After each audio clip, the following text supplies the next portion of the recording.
Hey everyone. I almost feel like I should come sit in the bleachers with you, but thanks for turning up on the last day of a conference, hanging out with me for a little bit. Excited to tell you a little bit about SailGP.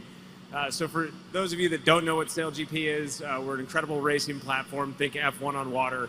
Happy to tell you a little bit about what we're doing as a league, but also about the NEAR and SailGP partnership, which we think is really going to change what it means to be a modern sports fan. So for those of you that haven't been closely following sailing for the last 10, 15 years, the technology changes in this sport have been pretty revolutionary. So instead of starting with a long, overdrawn introduction into what SailGP is trying to do, I'll just start with a good video.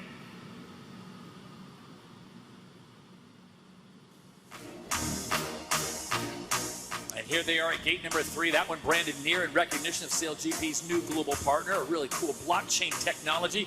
Glad to have them part of SailGP Season 3.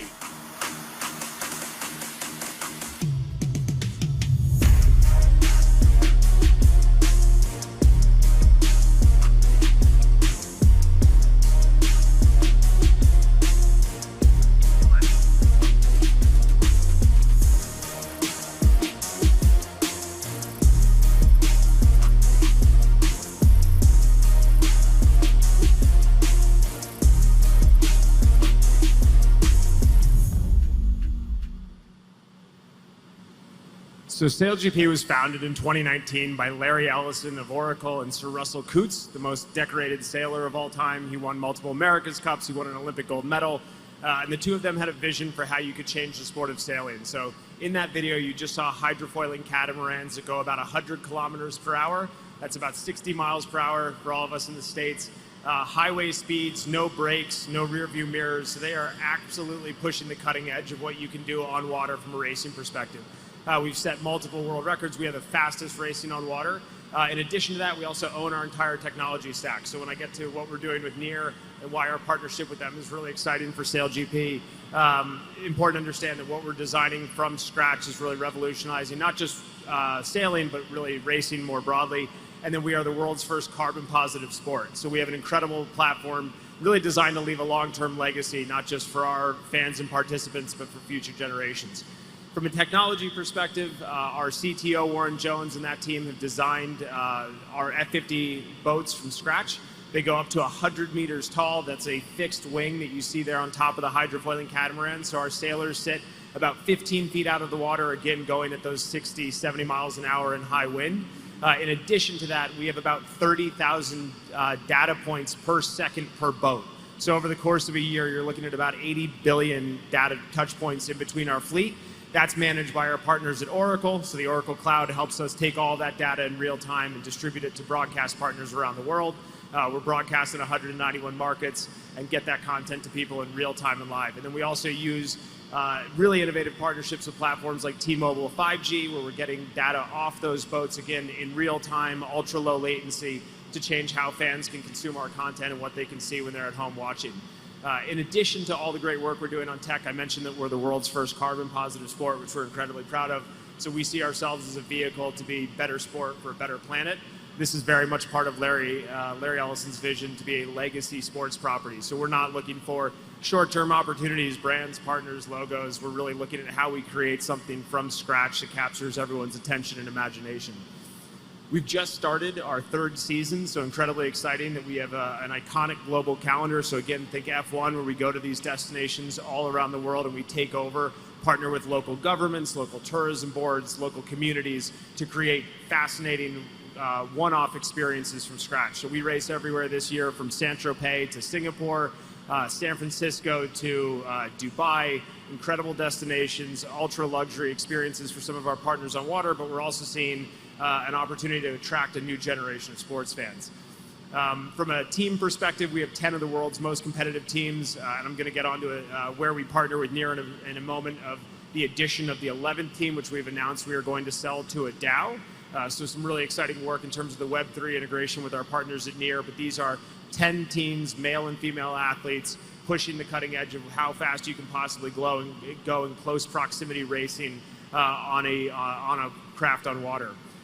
In terms of our audience, we're thrilled to see a huge organic uptick in terms of new followers in a much younger demo. So For anybody here in the States, you won't be surprised to know that racing is having a resurgence in terms of popularity. We see a massive demand right now for high speed, high adrenaline sports, custom experiences that can really bring in new demographics and new fans. Our fans are typically over-indexed on decision makers, tech-savvy first movers. Are obsessed with innovation. They also actively involve themselves with our partners, so they're looking for opportunities to really engage with the brands that we bring into the league. And so when we do talk about SailGP fans, these are not your traditional sailing events. Don't think of an event that happened a mile offshore, blue, tiny white triangles on a blue background. This is really a racing lifestyle sport for the next generation of fans.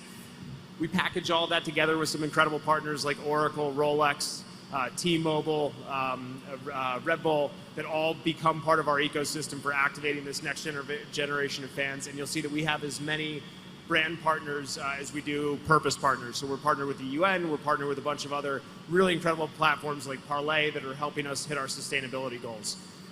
From a near partnership perspective, and I imagine that's why the few of you that are here today are here to hear a little bit more about what SailGP is doing with near. So we looked at partnerships in the crypto, Web3, blockchain space really aggressively when we founded in 2018. This is an incredibly important category for sports. I will say, without picking on any sport specifically, that we've seen a lot of bad or uncreative partnerships in the sports Web3 space. It's typically a financial grab, where you look at these being similar to what you would have seen from tobacco and racing in the 80s. So when we set out to find partners in this space, we had a real vision of finding a partner that we believed had a long-term vision, was credible in terms of their purpose and how they fit into our ecosystem, and actually had novel and cutting-edge tech for us to be really additive. So when picking near, we found a team that had a long-term vision, obsessed with speed, reliability, scalability, incredible technology that we're able to build and adapt to what we're doing to partners like T-Mobile and Oracle, and then obviously an incredible team. From a integration perspective, so I am not tech savvy. The fact that the world's oldest sport is here representing SailGP in the sense of cutting edge technology at consensus. This is probably a counterintuitive partnership. It's definitely not one of the groups you'd expect to be here talking.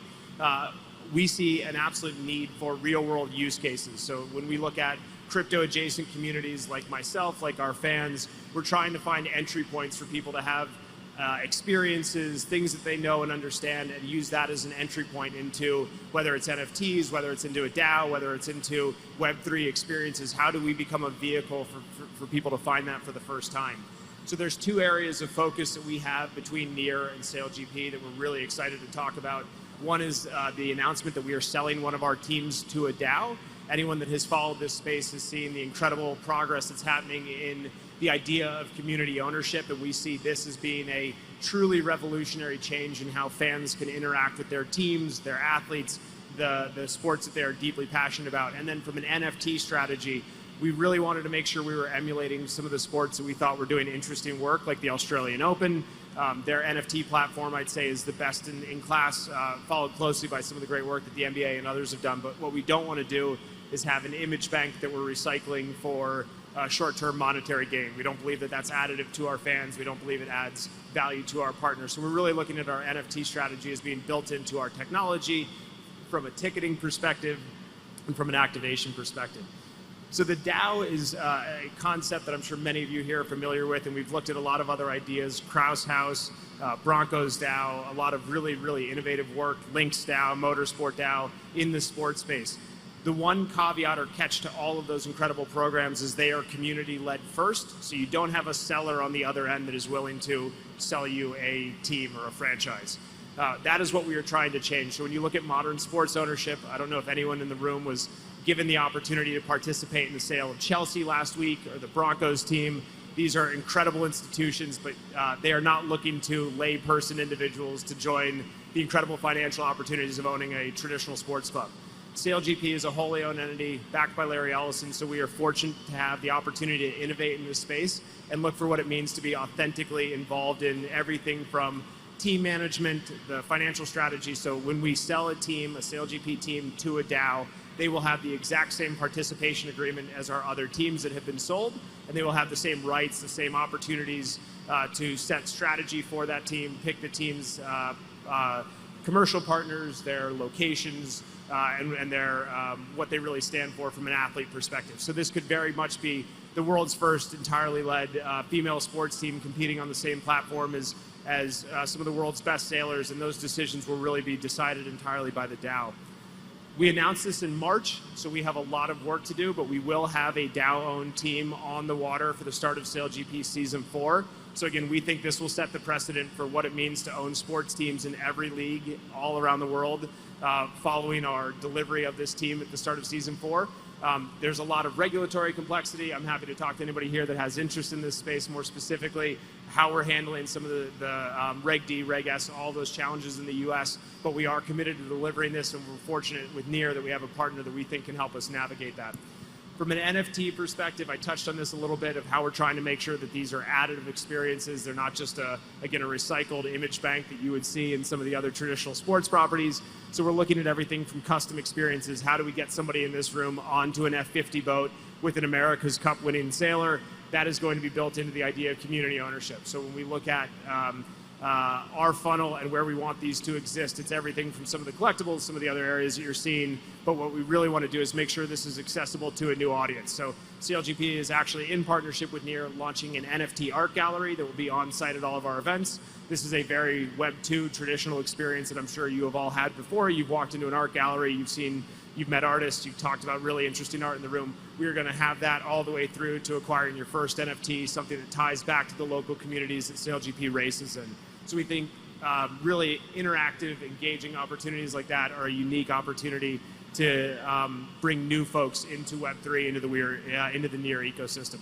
So we have this really across sort of three areas from a SailGP perspective: our technology and our racing and our on-site activity and activation. It really sits across four primary areas. Again, purpose, sports, tech, and activation, all being tied to how we think of making sure our fans are getting something new and novel.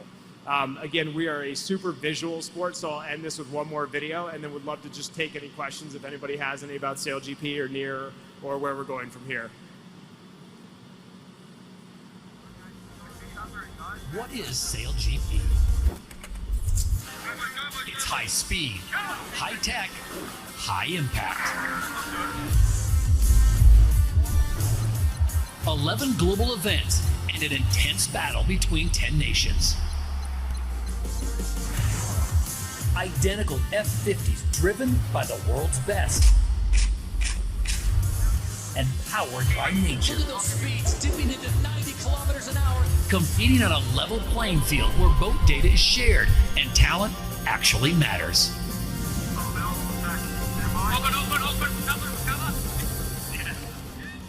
So thanks so much for your time. I'll be around afterwards if anybody wants to talk about SailGP or NEAR. Thank you.